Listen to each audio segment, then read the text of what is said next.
all, hi. I hope you liked my first session on how yoga is important in our daily life. So, today this is my second session, and I'm so glad I'm able to see you again.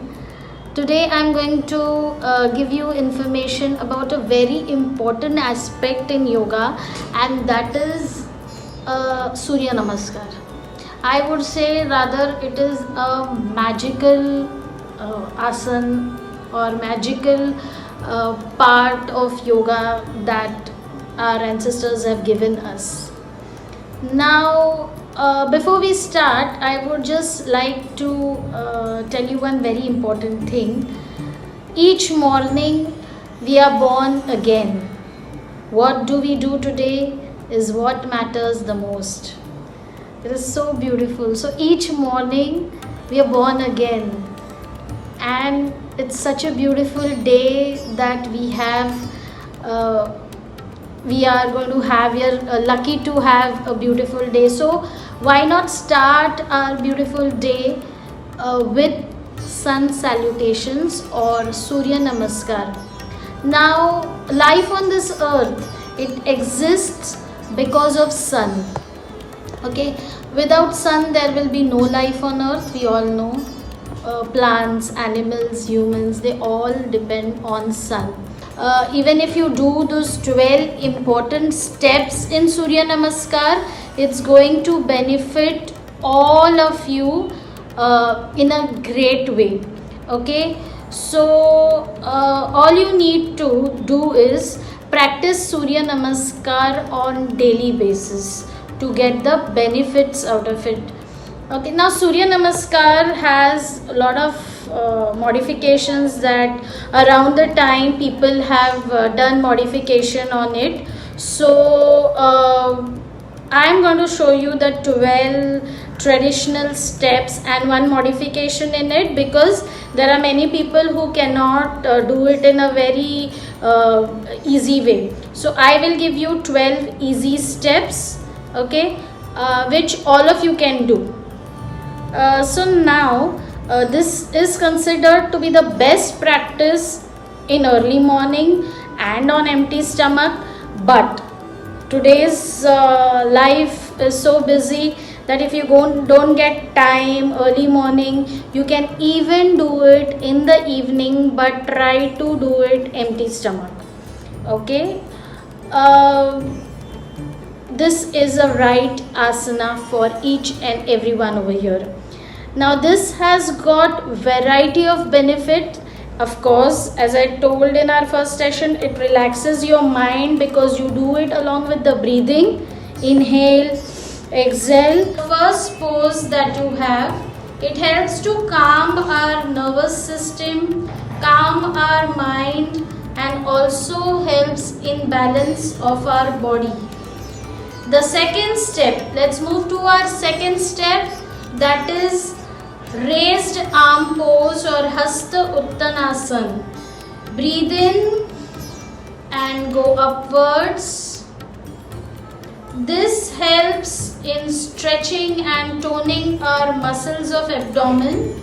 It expands our chest, which results in full intake of oxygen, where lung capacity is fully utilized.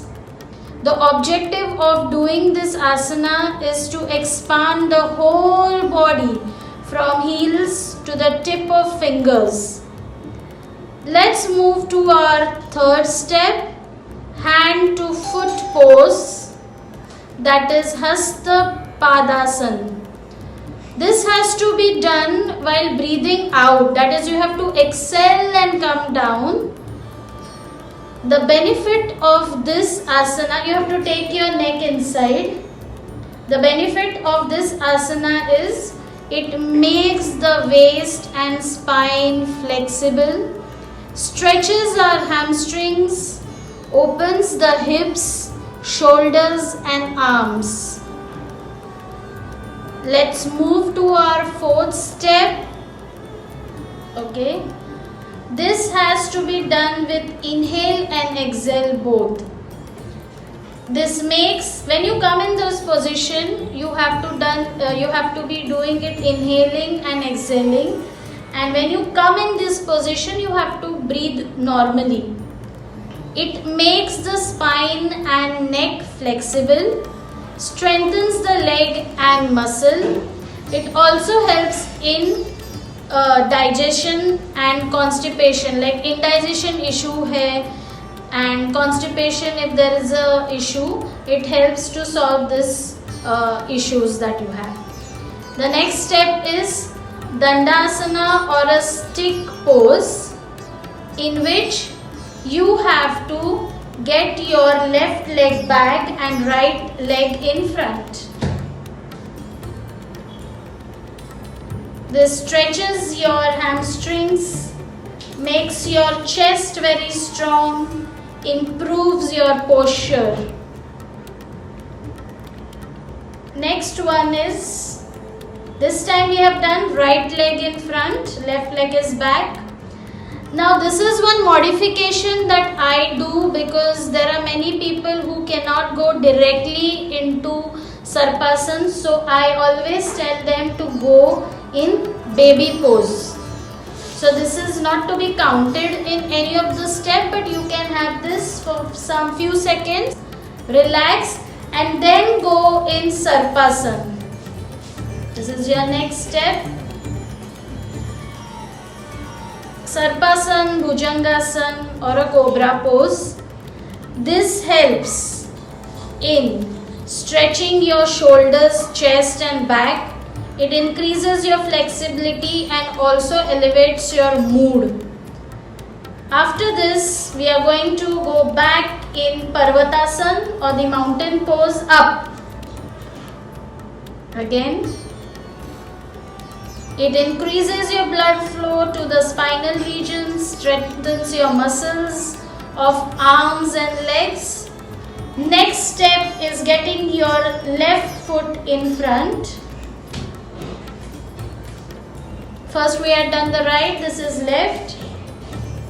After this, you have to go in Malasan, that is, just get both the legs in front.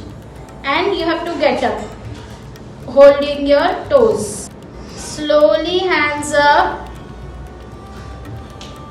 and again in prayer pose. So this completes your Surya Namaskar.